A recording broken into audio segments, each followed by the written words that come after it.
제주도의 약 1.4배, 인구 64만의 작은 국가, 룩셈부르크 대공국입니다. 대공이 입헌 군주의 지위를 갖고 있는 나라인데요. 1인당 GNP가 세계 1위인 경제 대국입니다. 이 나라도 탄소를 줄이는 게 큰 걱정거리입니다. 특히 운송 분야가 큰 과제인데요. 국가 전체 온실가스 배출량에서 무려 60%를 차지하고 있습니다. Donc investir dans un transport, dans la neutralité écologique du transport, ça c'est énormément important pour nous puisque ça fait plus que 60% des émissions. Oui, parce que la neutralité carbone, on peut seulement arriver à l'avoir en changeant complètement le système de mobilité qu'on avait jusqu'à présent. Les transports et surtout la mobilité urbaine avec les grandes agglomérations, c'est un élément clé de la stratégie contre le changement climatique.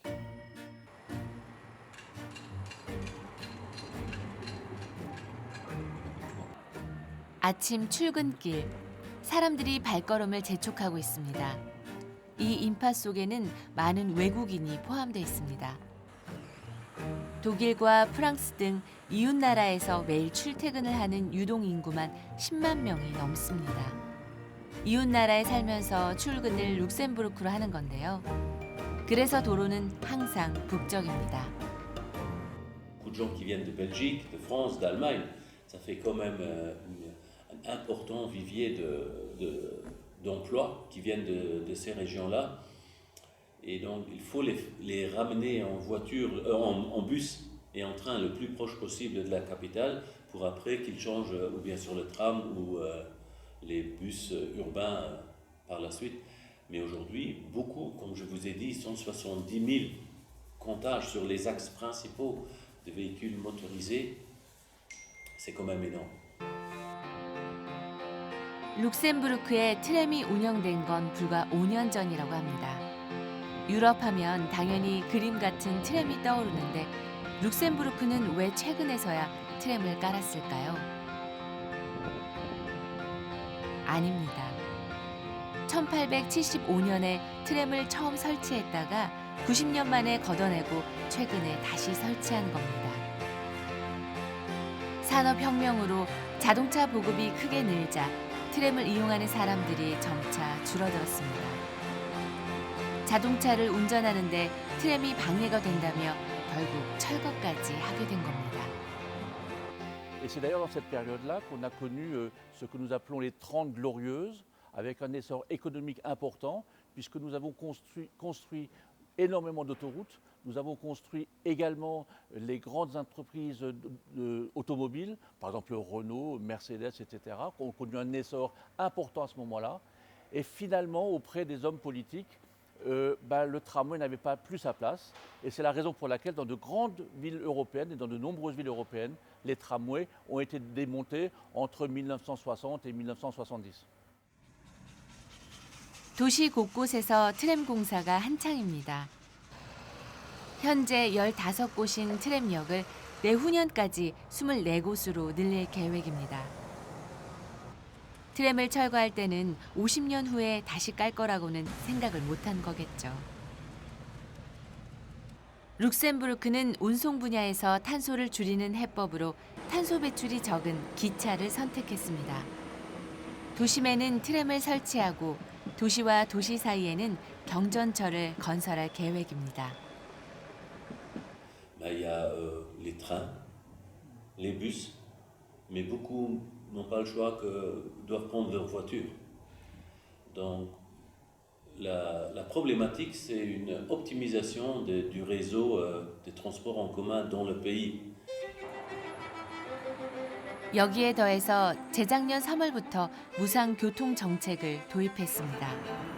1등석 기차와 야간버스를 제외하고 누구나 모든 교통수단을 공짜로 이용할 수 있습니다. 국가 전체에서 무상 교통을 도입한 나라는 룩셈부르크가 세계 최초입니다.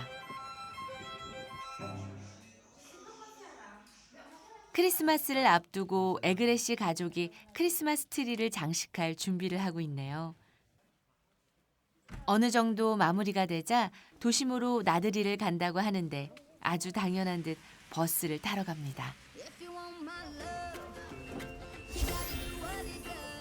버스에서 트램으로 갈아타고 처음 간 곳은 크리스마스 마켓. 음식과 기념품을 사고 공연을 보고 사람들이 다들 들떠 있습니다. 잡화점에 들러 가족들 선물도 골랐습니다. 미용실에 들러 머리도 깎았습니다. 에그레시 가족이 자동차를 두고 대중교통을 선택한 건 무료라는 게 결정적인 이유입니다. 이전에는 트램을 한 번 타는데 2유로였는데 지금은 공짜로 탈 수 있습니다. Là, comme c'est gratuit, on ne se pose pas de questions en fait. Donc tout d'un coup, on est à proximité d'un arrêt de tram, on est avec des courses, hop, c'est rapide de faire juste un arrêt avec le tram, on saute dedans parce que de toute façon c'est gratuit. 룩셈부르크는 무상교통 정책이라는 당근만 준 것은 아닙니다. 규제라는 채찍도 함께 들었습니다. 극장역, 시청역에서 새 정거장 떨어진 역입니다. 바로 옆에 어마어마한 규모의 주차장이 있습니다. 도심에 가려면 이렇게 주변에 주차를 하고 트램을 이용하는데요. 자동차 운행을 규제하기 위해 도심에는 주차장을 줄여서 차를 댈 곳이 없기 때문입니다. Non, en fait, ce qui est vrai, c'est qu'ils ont changé l'organisation de la circulation à l'intérieur de Luxembourg. Et donc, les bus passent un peu à l'extérieur du centre-ville. Le tram, effectivement, passe. Donc, il y a moins d'espace pour les voitures, il y a moins de disponibilité pour les voitures. Mais en fait, il y a des parkings tout autour du centre-ville. Donc maintenant, on va avec sa voiture dans un de ces parkings et ensuite on prend le tram ou on prend le bus. Donc on utilise moins les voitures dans le centre-ville. 룩셈부르크는 또 지난해부터 탄소세를 도입했습니다. 이산화탄소를 배출하면 올해는 톤당 25유로의 세금을 내야 합니다. 개인 승용차를 운전하는 사람이라면 연간 70유로에서 90유로 정도의 탄소세를 내게 되는 겁니다. 내년부터는 톤당 30유로로 세금이 오릅니다. Le Luxembourg,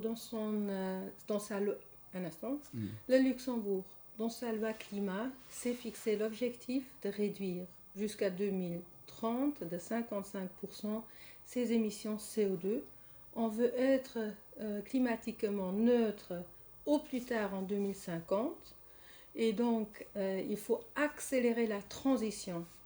Ce qui est important à savoir, c'est que la taxe CO2, c'est seulement un instrument horizontal qui touche chacune et chacun, où chacun doit payer s'il pollue.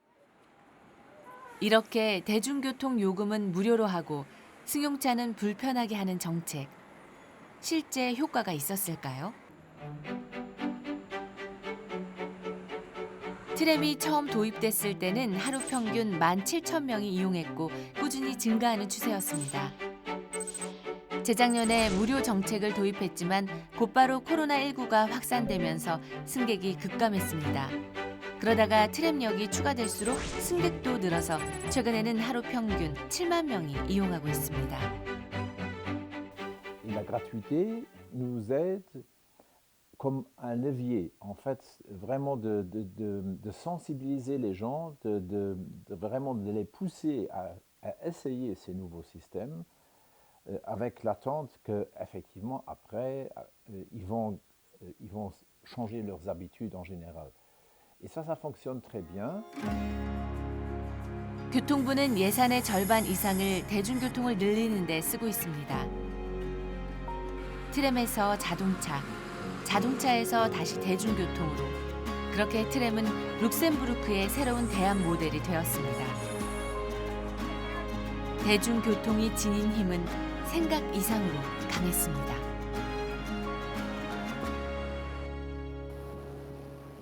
그런데 우리나라에서도 무상으로 대중교통을 이용할 수 있는 곳이 있다는 사실 알고 계셨나요?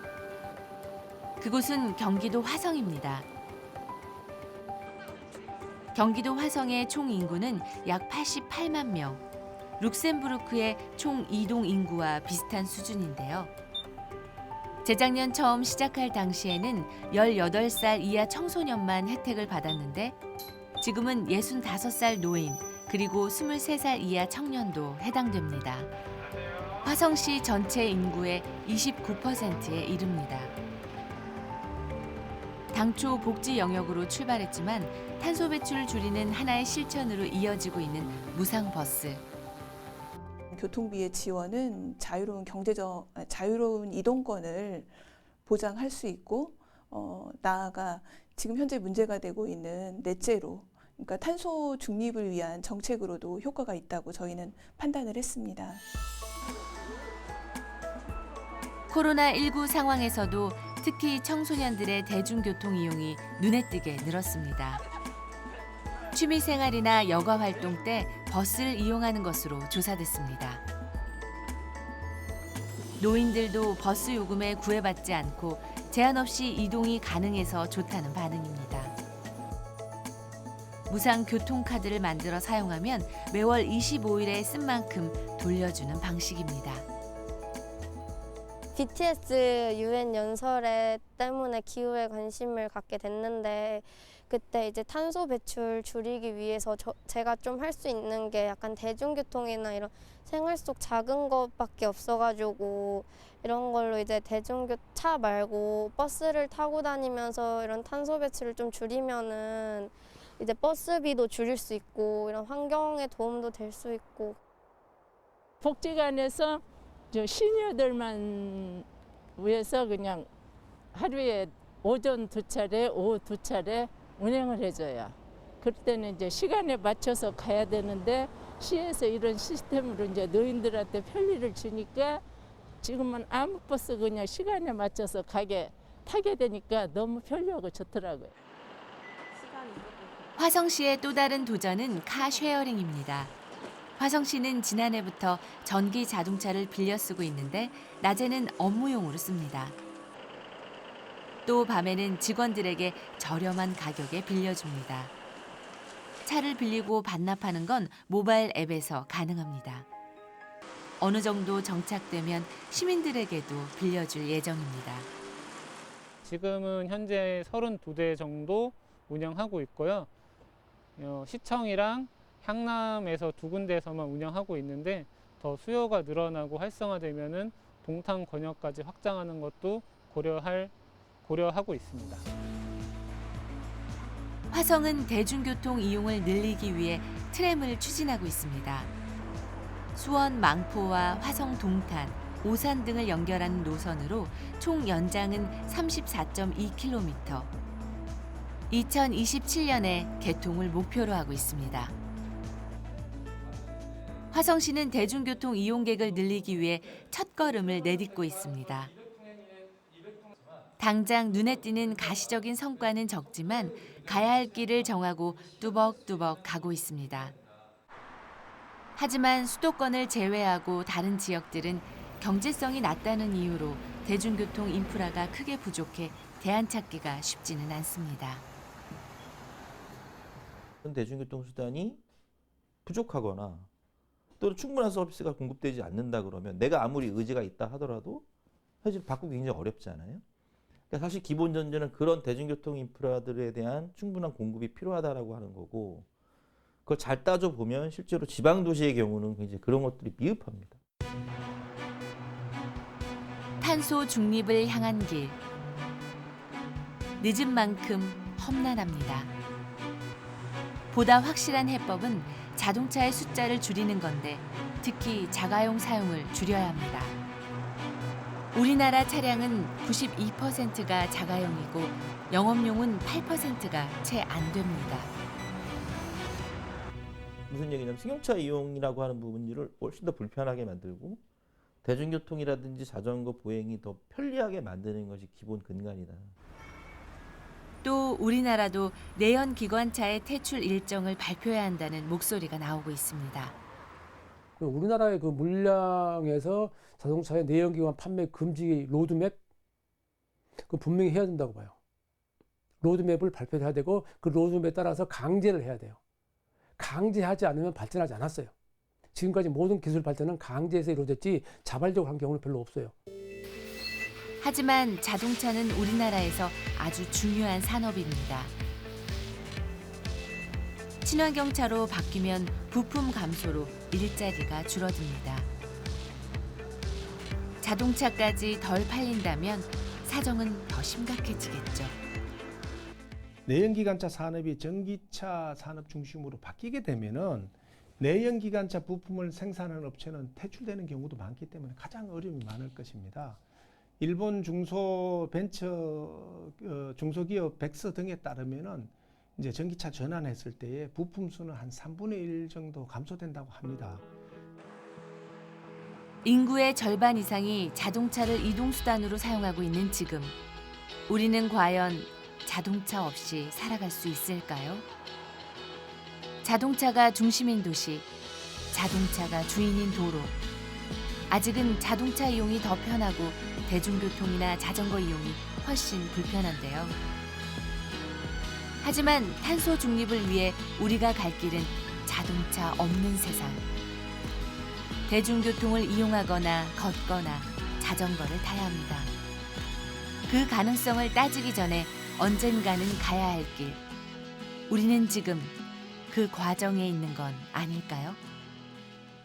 승용차를 타더라도 좀 배출이 덜 될 수 있는 운전 습관을 가질 수 있도록 노력해야 되는 거고, 승용차가 아니더라도 대중교통을 탈 수 있는 노력을 해야 되는 거고, 대중교통이 아니라 걷는 노력을 해야 되는 거고.